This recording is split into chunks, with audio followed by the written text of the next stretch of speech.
From A&E, this is Biography.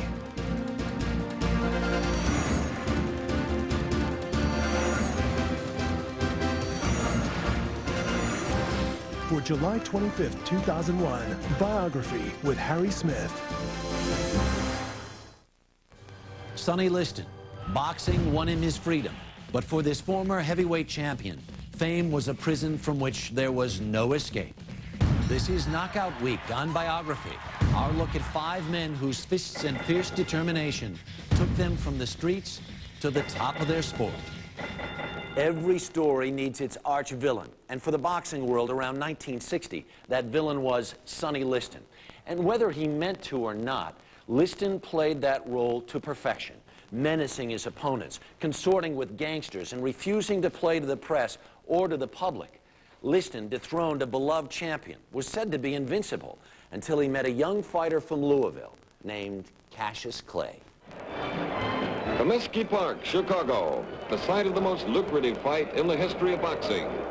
It's September the 25th, 1962, and one of the most controversial heavyweight boxers ever has just entered the ring. Pennsylvania, Sonny Liston. The challenger, Charles Sonny Liston, is no stranger to the boos of the crowd.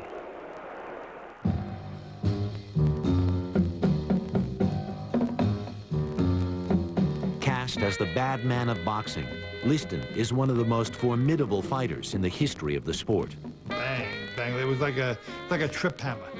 The guy hit you. Every time he hit you, he broke something. An illiterate who had spent time in jail, Liston's turbulent life was wrapped in rumor and contention. Trouble seemed to follow him around. Sonny Liston was a badass fighter, an ex-con, a bully, and a thug, run by organized crime.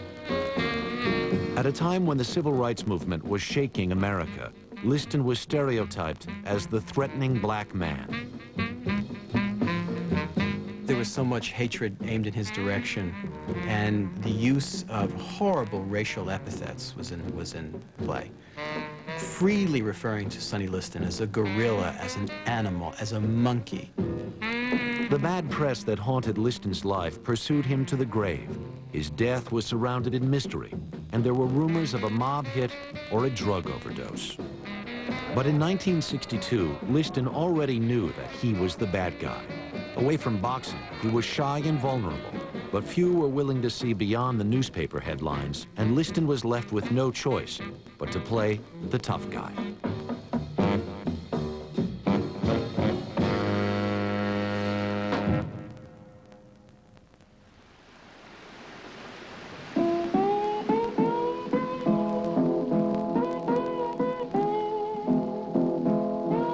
Although his birth was never recorded, life for Charles Sonny Liston began sometime during the Depression of the 1930s to a family of tenant farmers on a cotton plantation in Arkansas. In the 60-odd years since the abolition of slavery, life had changed little for the Liston family. They were the poorest kind of farmers in one of the poorest and most segregated parts of America. Sonny was the second youngest of 25 children born to his father, Tobey Liston. The family home was a shack on this field on a cotton plantation in St. Francis County. Like other children of the time, Sonny was expected to help out in the fields from a very early age. His father used to say if he was old enough to come to the table, he was old enough to work in the field. You have to understand what created Sonny Liston. This is a kid, and I say kid advisedly, in Arkansas. Father's a sharecropper. And he's probably 8, 9, 10 years old, somewhere in that range, and the mule dies. And the father, who used to beat the crap out of him anyway, constantly, says, "You're the mule." And he's the mule trotting the furrows in the field. You know, he said, "Dad, I'm not taking this crap anymore." And he ran away. Now, when a kid runs away, you know, he goes around the block and says, "Oh, I'll show them I won't be home for supper," you know. He goes all the way to St. Louis, from Arkansas to St. Louis, and it's an incredible, in itself is an incredible odyssey for a kid to take. Liston's parents had separated, his mother moving 300 miles north to St. Louis. Tired of the constant beatings, the 13-year-old Liston set out to find her. He ran away from home in rural Arkansas and met up with his mother in St. Louis, lived in the worst parts of St. Louis, became a petty thief, you know, as a young kid, as a 13, 14-year-old kid, and he was gigantic, and he couldn't read, and he had nothing going for him in this life. You know, he winds up getting into trouble, which is inevitable, I think, for a lot of kids like that. He's a big guy anyway, and his size is intimidating. And I think what he discovers when he's a teenager is that his size can be intimidating, and he can maybe use that to his advantage. Over 6 feet tall and without an education or means of making a living, it wasn't long before Liston was in trouble. When he was 18, he was arrested for larceny and armed robbery. He was sentenced to 5 years in the Missouri State Penitentiary in Jefferson City.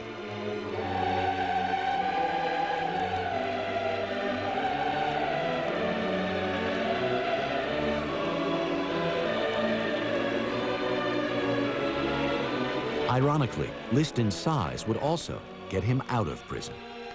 They couldn't get anybody to fight him, any convict by himself. They had to put 2 or 3 in the ring with him to get him any kind of exercise. So I knew he had to be a very strong, powerful man, you know. With the help of the priest, Liston was paroled from prison into the care of boxing handlers and given a job at a local construction company. But the company was owned by a mobster and union racketeer, John Vitale. The people that were prepared to put up the money were certainly not the kind of people that we would have been happy to see him associating with, but that's what happened. That's what happened. You know, when somebody like Sonny Liston comes out of jail and becomes a boxer, the chances are that he's not going to be, you know, managed by choir boys. Traditionally, it will be slime-balled white guys. It will be organized crime figures. It will be tough people. When he wasn't boxing, Liston's new boss made sure he was available for other work.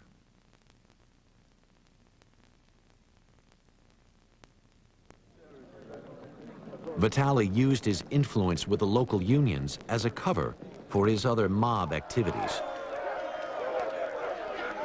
The Teamsters at that time had anything but a savory reputation. And they involved him, hired him, to enforce their strikes, their collection of debts, and any other little job that needed to be done. Well, he was a thug. He was a labor goon in St. Louis. He beat people up in the street because other people paid him money to do so. Liston's capacity for fighting ensured his progression through the amateur ranks, although sparring partners were in short supply. The difficulty he had in his amateur career was that he was so fearsome a boxer. After a while, it was difficult to get people to fight him. He just had enormous natural kind of gifts as a boxer. And he seemed to have certainly kind of found himself in a way, because even though he had natural gifts, to be a successful boxer, you still have to train to have a certain amount of dedication. So he couldn't have been someone who was just totally undisciplined, because you couldn't succeed if you were. Away from the ring, however, Liston was in trouble again. In 1953, Sonny was on the National AAU boxing team, and he allegedly raped a maid at a hotel there in Boston where he was staying when she came in to clean his room. And as a result of the allegations, they were going to charge him. But the head of our National AAU committee here in St. Louis used his influence and got the matter resolved, and there were no charges filed against Sonny. Later the same week, Liston won the World Amateur Gold Gloves Championship. As a black ex-convict in a racially segregated St. Louis, his newfound fame made him even more of a target for police harassment. In 1956, during a dispute over a parking ticket, Liston claimed that a policeman racially abused him. Liston retaliated and struck the officer. He was arrested and sentenced to 9 months in jail. and he was released.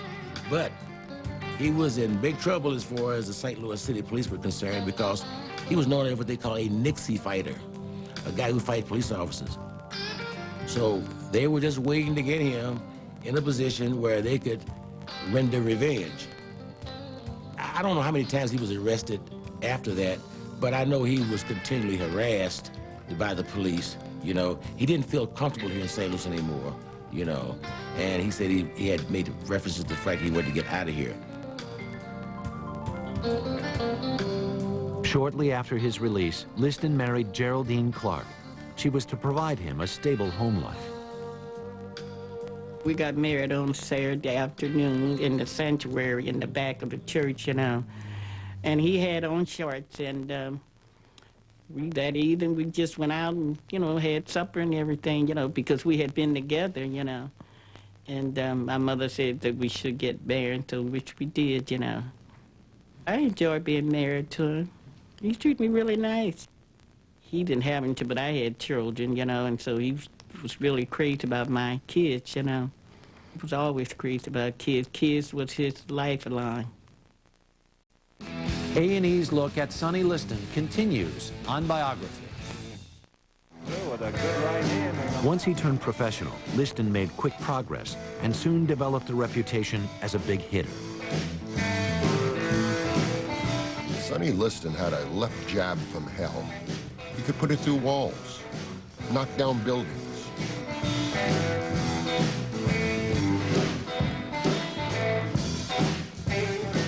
He was one of the hardest hitters who ever lived.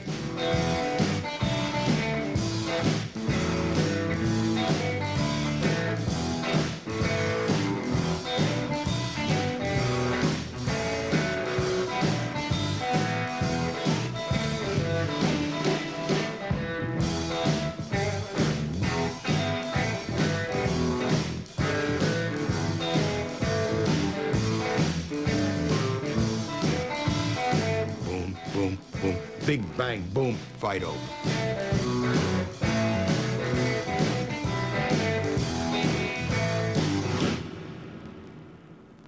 I had 147 fights. 4 world champions I fought 9 guys in the top 10, and nobody ever hit me like that guy. Every time he hit you, he broke something. So I went to 10 rounds with him. He broke my nose, my left cheekbone, and gave me 72 stitches. I was an intimidator until I fought Sonny Liston. Sonny Liston, I think, was possibly the greatest intimidator of all time. I've seen him stare guys down where they were so scared climbing up the ring steps they could barely get in the ring. Who do you want to fight in the ring in your next engagement? The man got the title. Mr. Floyd Patterson, currently the heavyweight champion. Let us ask you this, Sonny. What have you heard are your chances of getting that title fight? I think it's very good from what I hear. Everybody knows that the best heavyweight in the world at this time was Charles Sonny Liston. There was no number 2. Everybody knew it, okay? The question was he going to be permitted to fight for the title? The champion, Floyd Patterson, was a popular figure. His manager refused to let him fight Liston because of his connections to the mob. For as Liston's career had progressed, figures from higher up the ladder of organized crime had begun to move in. We know that as of December 1960, Sonny Liston was controlled by 2 powerful racketeer groups. One situated in St. Louis under the leadership of John Vitale, a notorious union racketeer, and the other controlled by Frank Carbo and Frank Palermo. Organized crime had muscled in on the world of boxing many years earlier. They were led by Blinky Palermo and Frank Carbo. Frankie Carbo was the uncrowned, undercover, sub-rosa czar of boxing. And he loved to see great fights. He'd make the fights he wanted to see because when it was over, the guy who was standing was going to be his guy anyway because he would muscle in and take the guy. Blinky was a faithful lieutenant who was out front a little bit more. Sonny was one of his guys. By 1960, Liston's relationship with Frank Carbo had become the subject of a Senate investigation. Are you associated with or have business connection with John Vitale and Frank Palermo in the management or the contract of Sonny Liston, the #1 heavyweight contender? I respectfully decline to answer a question on the ground that I cannot be compelled to be a witness against myself. They got Sonny to renounce these two. How did they get Sonny to renounce these two guys? They told him, renounce us. They didn't care. They're going to get the money. They're going to get... What do they care if some senator makes a score? It means nothing to them as long as they're free to walk the streets, and at that time they were. Officially, Liston announced that he was replacing his manager. But there was another more obvious reason for Patterson's manager to avoid the fight. Floyd Patterson was managed by a guy named Cuss D'Amato. And Cuss was a very shrewd guy. He knew a number of things about Patterson. He knew that Patterson was quick, had the right moves in the ring, that he could throw an awful lot of punches, fast hands, fast hands, fast hands. But he may have had the feet of a ballet star, but he had the chin of a poet. And Cuss knew that. And he knew that if he ever got in the ring with Sonny Liston, we would hear the tinkle of glass just once, and the fight would be over. But finally, the excuses ran out. He could no longer use the excuse, especially to Patterson above all, that this had a lot to do with the mob. Everything had to do with the mob. So how good an excuse was that after a while? Well, there are many obstacles, but I think they have all been removed satisfactorily. Otherwise, I wouldn't be here today. Don't come up with them obstacles again. You make me think you cussed them out. When my little girl is smiling, I can't stay mad at her for long. Why should I want to fight when I can hold her tight? The fight was set, but now many African Americans, including some at the forefront of the civil rights movement, announced their objections. Whatever happened in the ring, Liston just couldn't win. Among the African Americans, there was a lot of concern about Liston fighting for the title and getting the title because of his jail record. They said, oh, he's not who we would want to represent us. He's not the kind of image that we want. You know, this guy's he's been in prison, he's illiterate, he's this and that, he's got all these connection with these white gangsters, and we don't want that.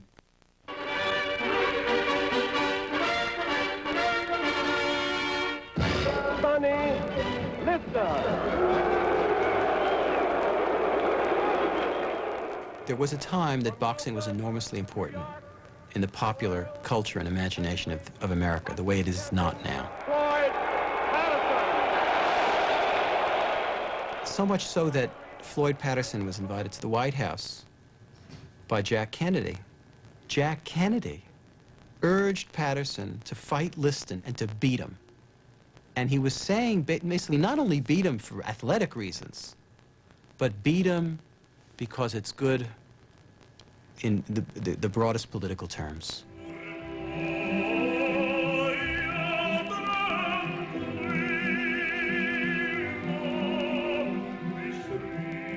So we had the stereotypical, quote, bad nigger, Sonny Liston, against the good Negro, Floyd Patterson. You know, and unfortunately for the forces of truth, beauty, and justice, Sonny Liston was the better fighter.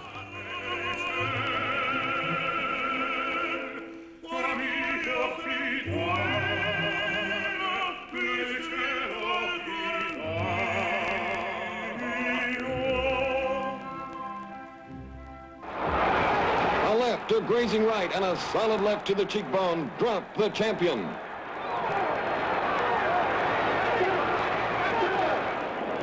It took only 2 minutes and 6 seconds, but years of waiting, and the new champion is inarticulate in victory.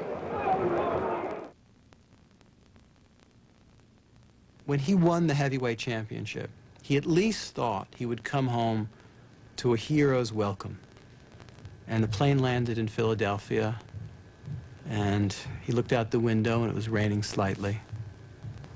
And he was hoping to see hundreds or maybe even thousands of people on the tarmac, you know, welcome home, champ, the usual thing that you see happening with championship teams or fighters coming home. And there was nobody. And as he stood in the door of the airplane, You know, this guy who was waiting for his great moment in life saw that nothing had happened. No one had come to greet him. And his shoulders just slumped. All the feeling of hope, of acceptance into the greater world, vanished in an instant.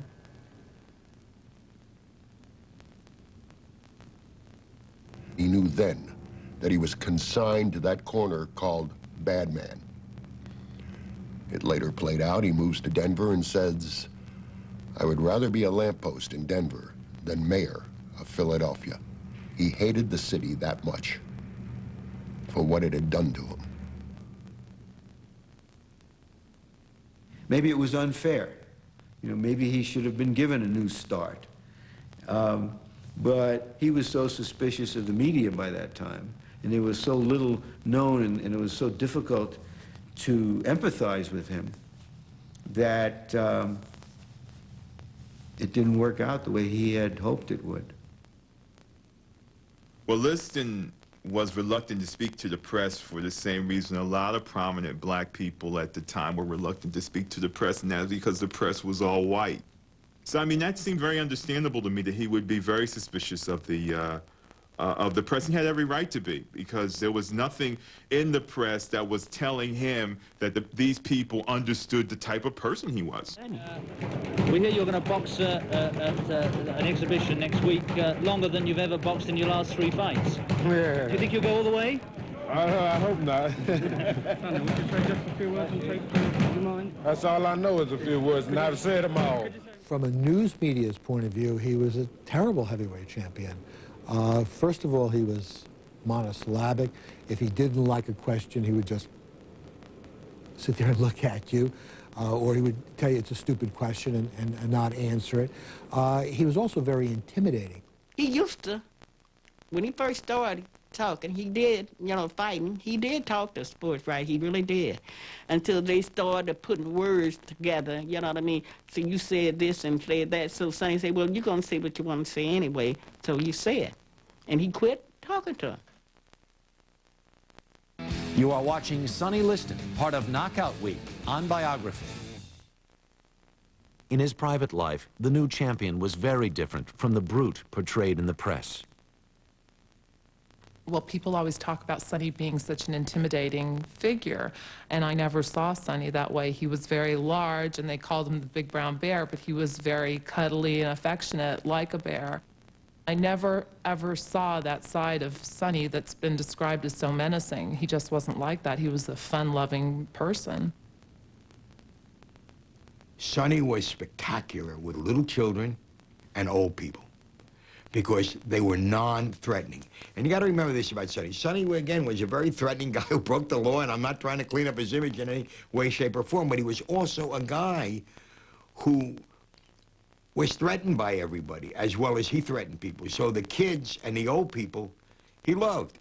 Liston's tough childhood was now catching up with him. The responsibilities of being a public figure included signing autographs, and Liston was illiterate. Away from the glare of the cameras, it was Geraldine who taught the world champion how to read and write. Every evening we used to have school, you know what I mean? And I would learn him, well, we first started for writing his name, you know what I mean, and signing his name, and I showed him how to say best regard, and he enjoyed that, you know what I mean? He called him real good. On July 22nd, 1963, Liston fought Floyd Patterson again. The fight lasted 2 minutes and 10 seconds, reconfirming Liston as the heavyweight champion of the world. And here comes the final sequence in the knockout.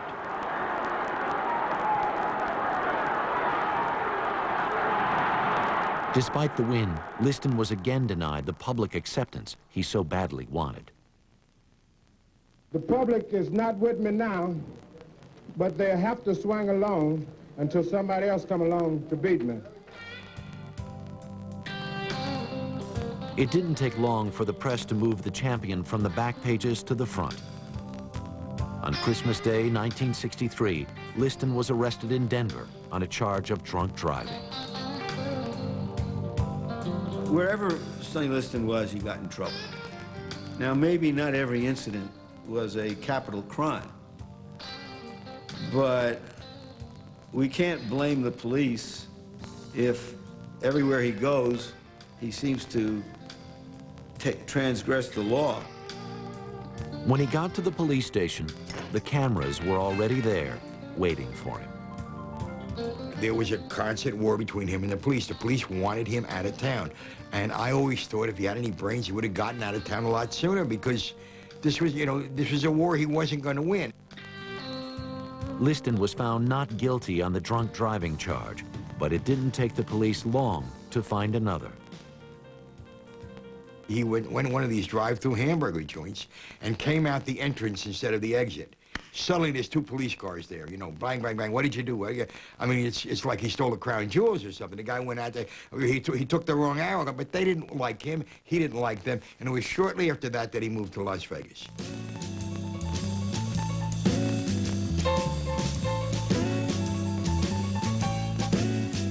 Las Vegas, the town larger than life, where mobsters and celebrities lived the good life, was waiting to embrace the world champion with open arms.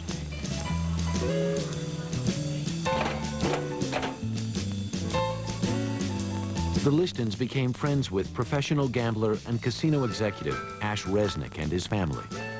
Resnick had promoted Liston's rematch with Patterson. The Listons would eventually buy a house close to the Resnicks on an exclusive golf course. I just remember as a child going across the golf course to their house. They lived close by. I believe some of our neighbors actually gave my father flack for helping Sonny buy that house, because there were not a lot of black families living on the golf course at the time. Having tried unsuccessfully to have children together, Sonny and Geraldine adopted a son, Daniel. Danny was his lifeline, you know. He called him Papa Sonny, you know. He's crazy about little Danny. Ladies and gentlemen, this is Cassius Marcellus Clay. He's young, he's handsome. They know it. He's a poet, a prophet, and many people believe he'll be the next heavyweight champion of the world. In 1964, a challenger to Liston's title is announced, a brash young fighter who had fought and shouted his way to the top. This is the fight that everyone has been clamoring for, and as of this minute, it is now official. I'm the greatest. That's why it's the biggest in all history, because I'm here. Known as the Louisville Lip, only Clay himself believed he could beat Liston. Anywhere I go, I draw a sellout crowd. I don't need nobody. They need me. You're lucky you're looking at me in person. Clay, so you look the same when I get to you.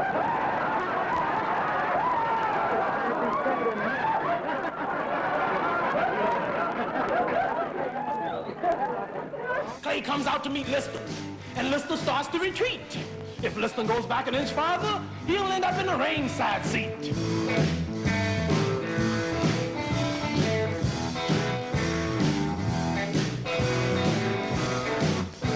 In the build-up to the fight, Clay astonished onlookers with wild and uncontrolled behavior. Many saw it as the crazed actions of a frightened lamb being led to slaughter. I think he should be locked up for impersonating a fighter. If you like to lose your money, be a fool and bet on Sonny. I'm pretty sure people's not a fool to bet on you. They have to be a fool and bet on me. While a few wondered whether the challenger's bizarre behavior was actually designed to unnerve Liston, no one thought Clay could win. The instructions that I got when they sent me to Miami Beach for the fight was as soon as I got there to take my rental car and drive from the arena to the nearest hospital so that I would know the route so well that I would waste no deadline time following Cassius Clay to intensive care. They come out for the pre-fight introductions. And Liston, who's done his traditional, built himself up even on his shoulders, which could serve a sit-down table for 6 dinner. This tucked all manner of towels under his shoulders to look even bulkier and more menacing. And for the first time, you can see him looking up and up and up. He had not realized how tall Cassius Clay was. He had never stood next to him. And Clay at 6'3.5" was dwarfing him. This was the tallest man Liston had ever faced. Good luck. Shake it. From the outset, it was obvious that Liston was not in peak condition and underestimated Clay's ability. And the biggest surprise was when the bell ended the first round. Because there was Clay going back to his corner, not being carried back, as the last two times that Liston had fought. And all of a sudden, you got the impression something was happening different. After Clay backs Liston to the ropes, he verbally challenges the champion, sets him up for the left-right combination that opens a cut under Liston's eye. By round 4, Liston was behind, but something strange appeared to be happening. In his corner, Clay was screaming that he couldn't see. And now Clay is screwing up his eyes in pain. Something on the gloves they're complaining has got into his eyes. Round 5. More drama, more sensations here now. He claimed he couldn't see. He said he felt like he was blind. There's a strong story, and in my mind, it has some credence. There's a coagulant called Monzel. It's illegal. You can't use it because it's very dangerous to the eyes. And Clay's corner are complaining that something has got on those gloves, and he's rubbed it into his eyes. The story is that somebody splashed Monzel on the gloves. The story that I hear is they did not splash it on by accident. Two of Liston's opponents in previous fights had also had the same problem. Eddie Machin and Zora Foley. All of a sudden, they couldn't see. Coincidence? Look at this. He's taunting him. He's making a fool of the champion. Whatever had affected Clay's eyes hadn't stopped him. Liston, who had only fought 2 rounds in the previous 3 years, was tired. Liston was out of shape. Liston is starting to puff like a beached whale. Liston is getting very discouraged. And when that bell rings, Ali has survived the greatest single crisis in his life. And what's happened? Clay has won! Clay has won! Something has happened in Liston's corner. They're not going on. And Clay has won!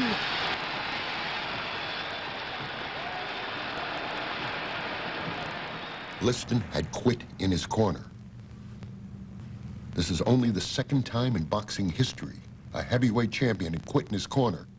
Just quit at the end of the 6th round, claiming a shoulder injury, which nobody believed. And we started to see what was inside Sonny Liston. And it wasn't very appealing. The unbelievable had happened, and immediately, as in all fights, rumors start. I mean, what's a good newspaper reporter without a rumor? There was a betting coup. And Liston adds to this. He hurt his shoulder. What shoulder? He's been throwing punches with that damn arm all fight. When I threw the punch with the left, and I went back to my corner, the whole glove felt like it was full of water. I couldn't, and when I raised my arm, it felt like it was lead in the glove. A&E's look at Sonny Liston continues on Biography. Liston had been world champion for less than 2 years. Having overcome enormous odds to win the title, losing it was devastating for him. A rematch was scheduled for the following May, but not for the first time. Events outside the ring would influence the direction of Liston's life. How did he bring all of us together? Cassius Clay announced that he had joined the Nation of Islam and changed his name to Muhammad Ali. Why do you insist on being called Muhammad Ali now? That's the name given to me by my leading teacher, the Honorable Elijah Muhammad. That's my original name. That's a black man name. Cassius Clay was my slave name. I'm no longer a slave. With the country locked in a civil rights battle, the heavyweight champion was a most potent symbol of black power in America. And he was now a follower of the Nation of Islam and a friend of Malcolm X.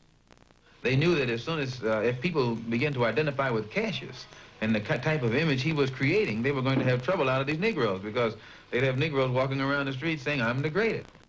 If Liston was every white person's nightmare, Malcolm X was really every white person's nightmare. You know, this black guy is going around talking about how white people are racist and this and that and all this other stuff. Most people at this point, when the second fight took place, wanted Liston to win, because they thought that this fight was coming down to who was going to control boxing, whether it was going to be organized crime or whether it would be the Muslims. And all the boxing writers and the boxing establishment, most of the public said, oh, we'd rather have organized crime than the Muslims. It was like the Muslims were some alien force, and people were terrifically frightened of them. Just weeks before Liston's rematch with Ali, Malcolm X was murdered, adding fuel to the political fire across the country. The tension in Lewiston, Maine leading up to the fight was now heightened even further.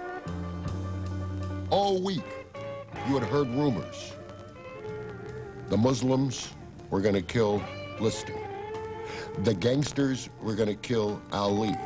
So as you came into the arena, you were frisked.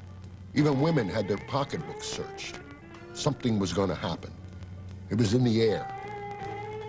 We were all looking for places under the table to duck. A lot of preliminaries. I know you're both. Liston now had the bizarre experience of being supported by the crowd, albeit for the wrong reasons. Good luck. Shake hands, come out fighting. In the first round, and to the amazement of everyone, Liston collapses after being hit by what looks like an innocuous punch. Even Ali couldn't believe it and was shouting at Liston to get up. Half the people didn't see the punch that knocked him down on the other side of the ring. And the crowd is hollering, robbers, bums, give us our money back. And all of a sudden, we've forgotten that we might be shot at. We're caught up in the most improbable moment in sports. Was it a fake? Was it a fix? Was it a dump? Was there a payoff? Was there an assassination attempt? Was it a true fight? Was it a true punch? What was it? A right hand shot on the chin. Joe Walcott, who has lost control of everything, never mind the count, he can't make Ali go to the corner. Liston is looking up like, get this fool away, hit 10, and let's get it over with. Because listen, I'm thinking in my mind, in looking back, not when it happened, but in looking back, I'm thinking Liston is saying, screw you, I have enough money to air condition hell, and this guy is young and he's going to kill me. I'm not getting up. And that's what I think happened in that fight.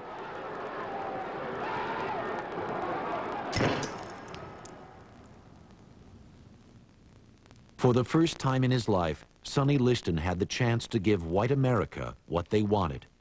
When he failed to deliver, the press sharpened their knives once again. It was a huge surprise that not only Ali won the fight, but that he should win the fight throwing a punch and knocking him out in the first round, and a punch that probably should not have knocked out a man as strong and as tough as Liston was. You are watching Sonny Liston, part of Knockout Week on Biography.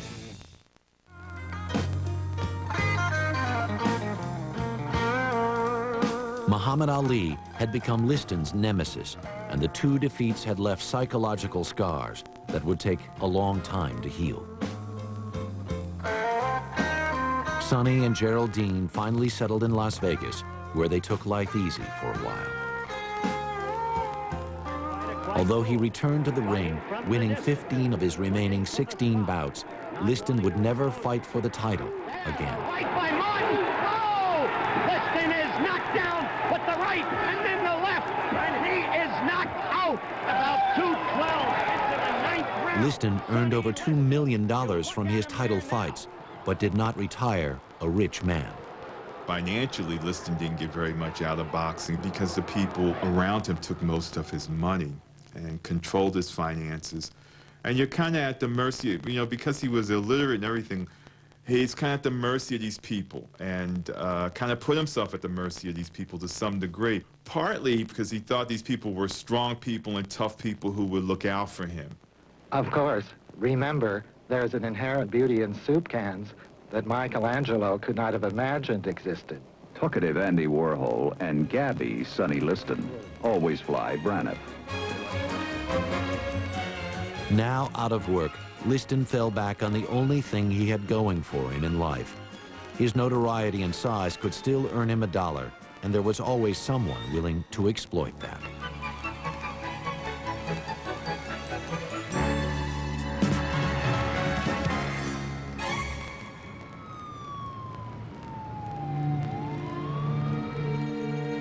6 months after his last fight, Geraldine spent Christmas with her mother, leaving Sonny at home. Having had no reply to her phone calls, she returned early. I said, oh, that's strange. I see the lights is on in the house. I walked in and the house was smelling really bad. And so I said, Sonny must have been cooked or something and let something spoil.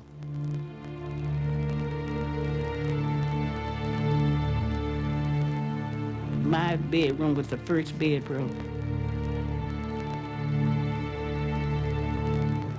And he was laying there this way.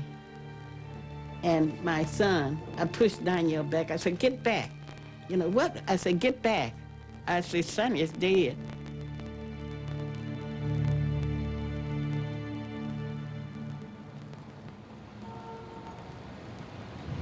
I arrived at the scene, was escorted into the bedroom where Sonny Liston was laying on the bed. There was no sign of a struggle. There were no apparent wounds on his body. That was hard to determine because of the deterioration of the body. But there was absolutely nothing to indicate that Sonny Liston died anything but a natural death.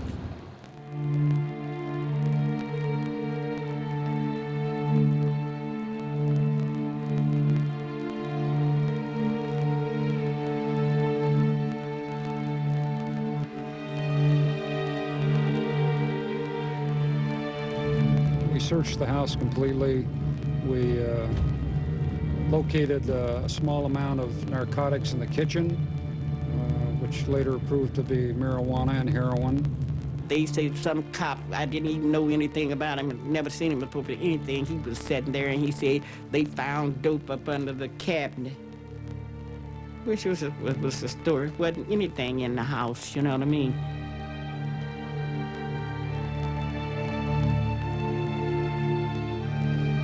The rumors and controversy that had plagued Liston throughout his life now pursued him to the grave.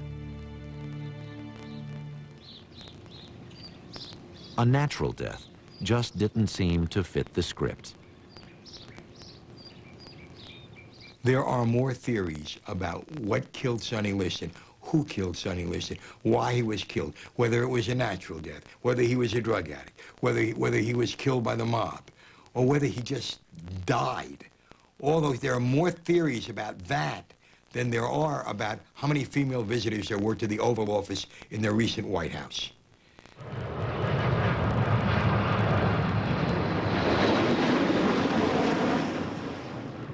Sonny Liston's gravestone says simply, a man. A final reminder from his family that there was another side to the notorious and troubled boxer. Sonny Liston could have been, in fact, not only a great athlete, it's possible Sonny Liston could have been a great man. But I think he was misunderstood by his society, stereotyped by his society, tracked by his society in a certain way. I think his country, his society let him down enormously. Sonny Liston was the most powerful, powerless person imaginable. The title he held is the embodiment of power, heavyweight champion of the world. And yet he owned nothing, least of all himself.